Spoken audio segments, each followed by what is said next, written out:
God is good, and with each day that passes brings us a day closer to the launch of Baldur's Gate 3. Today, guys, we're going to be talking about the Warlock, which will wrap up all the classes here on the channel for the early access of Baldur's Gate 3. Now, we're going to focus on the Warlock as far as what we think will be available in early access based on what Larian Studios has told us so far, and we're not really going to focus on much beyond early access, which does get us up to level 4. Now, before we begin, if you are new here, please consider subscribing, especially if you're interested in RPG, JRPG, CRPG, as well as old school MMORPGs. That's what we cover here. And a big shout out to the members of Napalm. Thank you so much for supporting this channel. I could not do this without you.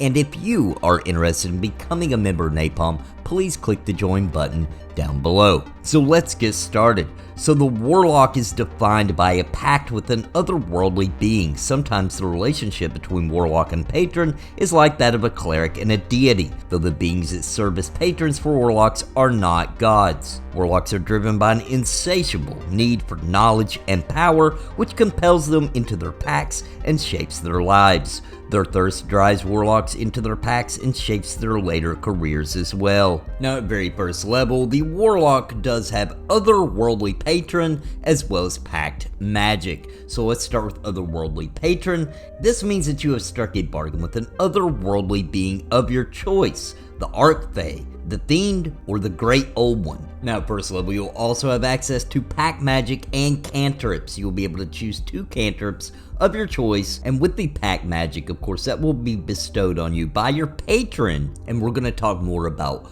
those spells right now. Now, before we begin, please understand that according to the player's handbook, which is what Larian says that they're basing the Baldur's Gate 3 game system off of, that charisma is the Warlock's spellcasting ability for Warlock spells. So that means that you're going to use your charisma whenever a spell refers to your spellcasting ability. In addition, you use your charisma modifier when setting the saving throw for a Warlock spell you cast and when making an attack roll with one. So first up for cantrips, we have Eldritch Blast. A beam of crackling energy streaks towards a creature. Make a ranged spell attack against the target. On hit, the target takes 1d10 force damage. Mage Hand. A spectral floating hand appears at a point you choose within range, and the hand lasts for duration or until you dismiss it as an action. The hand vanishes if it is ever more than 30 feet away from you, or if you cast the spell again. You can use your action to control the hand. You can use the hand to manipulate an object, open an unlocked door or container, stow or retrieve an item with an open container, or pour the contents out of a vial. You can move the hand up to 30 feet each time you use it. The hand cannot attack, activate magic items, or carry more than 10 pounds. Poison Spray. You extend your hand towards a creature you can see within range and project a puff of noxious gas from your palm. If the creature fails their saving throw, then they take 1d12 poison damage. True Strike. You extend your hand and point a finger at a target in range. Your magic grants you a brief insight into the target's defenses. On your next turn, you gain advantage on your first attack roll against the target, provided that the spell hasn't ended. Now, before we get into the pact magic, let's continue on with what the Warlock and basic all Warlocks get before we get into each individual patron. At second level, the Warlock will get Eldritch Invocations. In your study of occult lore, you have unearthed Eldritch Invitations, fragments of forbidden knowledge that imbue you with an abiding magical ability. At second level, you gain 2 Eldritch Invocations of your choice. Let's cover some of those now. So keep in mind that with Eldritch Invocations, if an Eldritch Invocation has prerequisites, you must meet them to learn it. You can learn the invocation at the same time that you meet its prerequisites. A level prerequisite, of course, refers to your level in this class. So Agonizing Blast, which has a prerequisite that you have the Eldritch Blast cantrip. When you cast Eldritch Blast, add your charisma modifier to the damage it deals on a hit. Armor of Shadows. You cast mage armor on yourself at will without expending a spell slot or material components. Beast Speech. You can cast Speak with animals at will without extending a spell slot. Beguiling Influence. You gain proficiency in the deception and persuasion skills. Devil's Sight. You can see normally in darkness, both magical and non-magical, to a distance of 120 feet. Eldritch Sight. You can cast Detect Magic at will without expending a spell slot. Eyes of the Runekeeper. You can read all writing. Gaze of Two Minds. You can use your action to touch a willing humanoid and proceed through its senses until the end of your next turn, as long as the creature is on the same plane of existence as you. Misty Visions. You can cast Silent Image at will without expending a spell slot or material components. Now at 3rd level, the Warlock does unlock Pact Boon. Now this is where the archetype, you could call it, comes into play for the Warlock. So at 3rd level, your otherworldly patron bestows a gift upon you for your loyal service. You gain one of the following features of your choice. Pact of the Chain. You learn the Find Familiar spell and can cast it as a ritual. The spell doesn't count against your number of spells known. When you cast a spell, you can choose one of the normal forms for your familiar or one of the following special forms: Imp, Pseudo-Dragon, Quasit, or Sprite. Additionally, when you take the attack action, you can forego one of your own attacks to allow your familiar to make one attack of its own with its reaction. Pact of the Blade. You can see your action to create a pact weapon in your empty hand.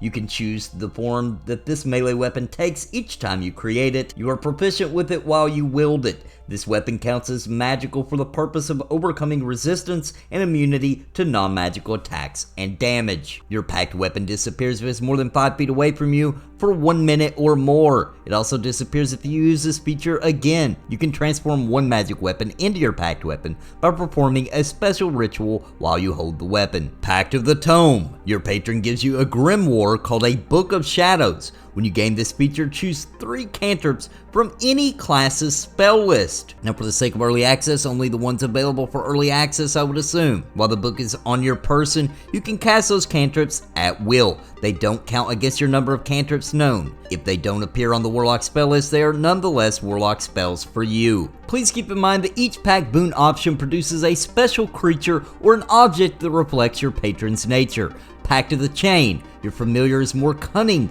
than a typical familiar. Its default form can be a reflection of your patron, with sprites and pseudo-dragons tied to the archfey and imps and quasits tied to the fiend. Because of the Great Old One's nature's inscrutable, any familiar form is suitable for it. Pact of the Blade.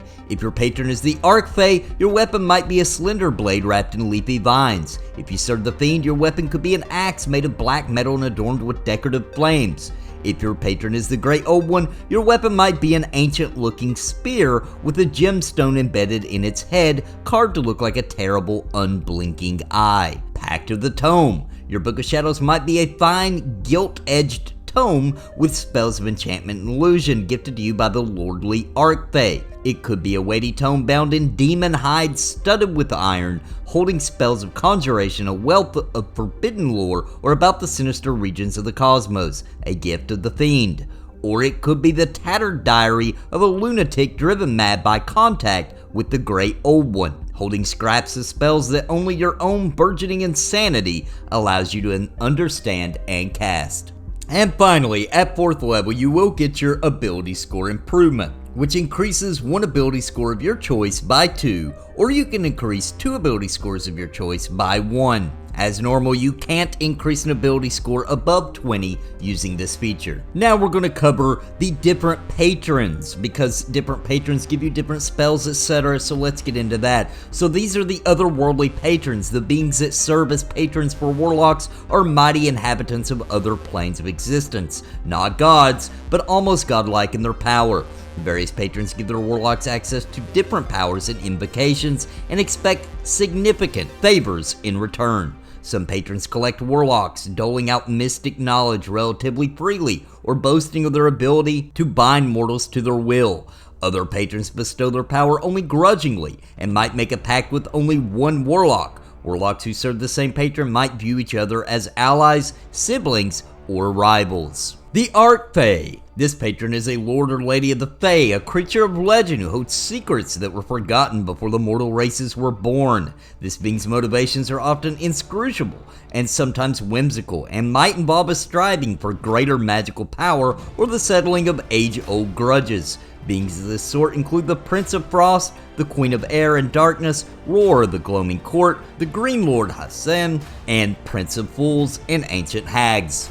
Archfey expanded spells include Fairy, Fire, and Sleep. Calm Emotions and Phantasmal Force. Fairy Fire. Each object in a 20-foot cube within range is outlined in blue, green, or violet light. Any creature in the area with the spells cast is also outlined in light if it fails a dexterity saving throw. For the duration, objects and affected creatures shed dim light in a 10-foot radius. Any attack roll against an affected creature or object has advantage if the attacker can see it and the affected creature or object can't benefit from being invisible. Sleep. This spell sends creatures into a magical slumber, starting with the creature that has the lowest current hit points. Each creature affected by the spell falls unconscious until the spell ends. The sleeper takes damage or someone uses an action to shake or slap the sleeper awake. Calm Emotions. You attempt to suppress strong emotions in a group of people. You suppress any effect causing a target to be charmed or frightened. When the spell ends, any suppressed effect resumes, provided that its duration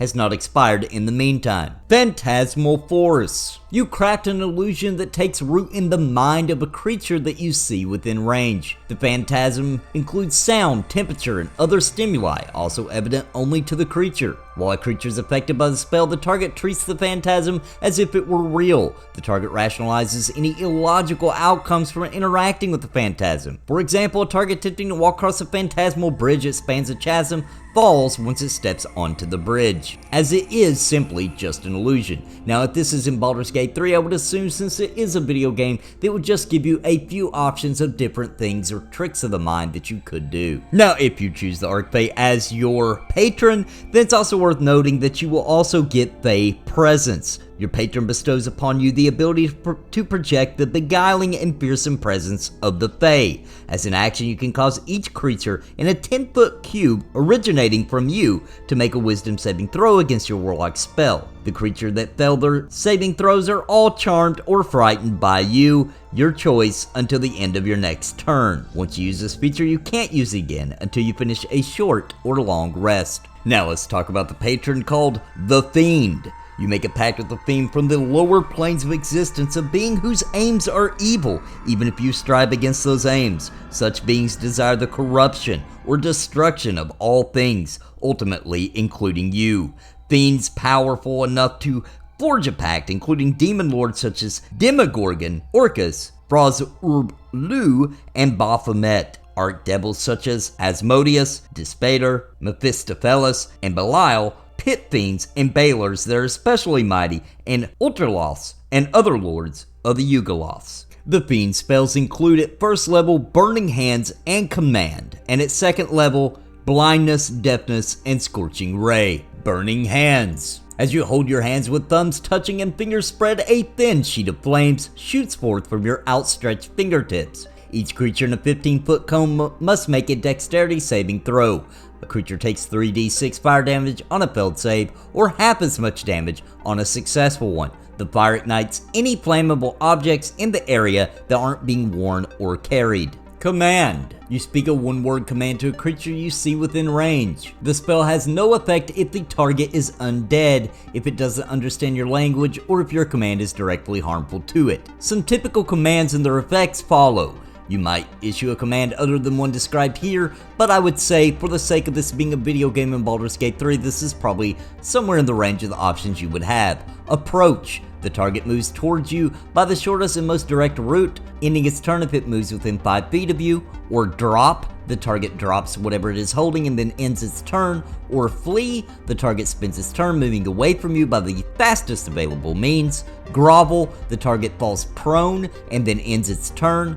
Halt. The target doesn't move and takes no actions. Blindness, Deafness. You can blind or deafen a foe. Choose one creature that you can see within range to make a Constitution saving throw. If it fails, the target is either blinded or deafened, your choice, for the duration. Scorching Ray. You create 3 rays of fire and hurl them at targets within range. You can hurl them at one target or several. Make a ranged spell attack for each ray. On a hit, the target takes 2d6 fire damage. Now if you choose the Fiend as your patron, you will also get Dark One's Blessing. So starting at this first level, when you reduce a hostile creature to 0 hit points, you gain temporary hit points equal to your charisma modifier plus your warlock level, minimum of 1. And finally, the last patron is the Great Old One. Your patron is a mysterious entity whose nature is utterly foreign to the fabric of reality. It might come from the far realm, the space beyond reality, or it could be one of the elder gods known only in legends. Its motives are incomprehensible to mortals, and its knowledge so immense and ancient that even the greatest libraries pale in comparison to the vast secrets it holds. The Great One might be unaware of your existence or entirely indifferent to you, but the secrets you have learned allow you to draw your magic from it.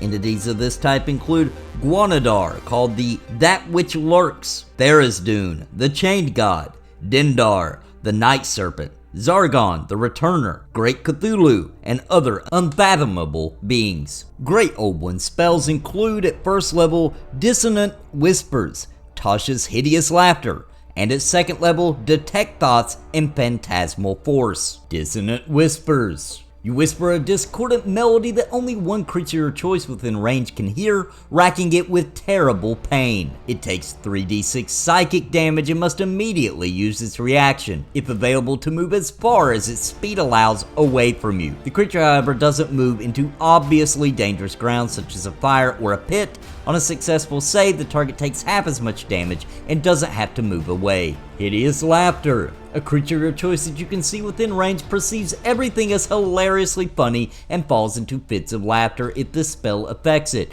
The target must succeed on a wisdom saving throw of fall prone, become incapacitated, and unable to stand for the duration. A creature with an intelligence score of 4 or less isn't affected. Detect Thoughts. This allows you to read the thoughts of specific creatures. You cast the spell each turn as your action until the spell ends, and then you will focus your mind on any one creature of your choice that you can see is within 30 feet of your location. If the creature you chose has an intelligence level below 3, it doesn't speak any language, then it will be unaffected by this spell. You will learn what's on this creature's mind in that moment. You can learn its reason, its emotional state, and something that takes in a lot of the space of its mind, like what it likes or hates or worries over.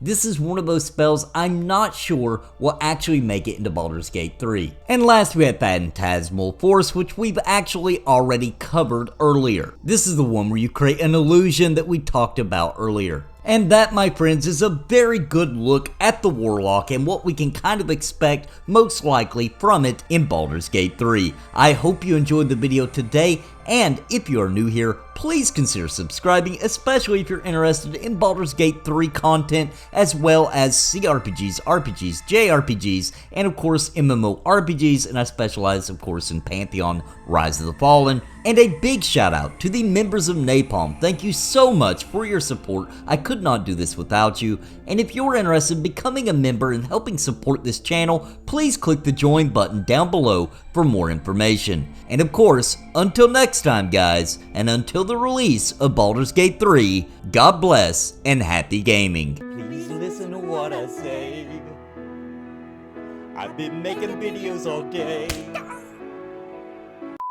It's a video buffet, you can even hit replay. But please just subscribe. I can't even describe being part of my tribe. I'll even offer you a prize. But just please just subscribe and hit the bell notification too.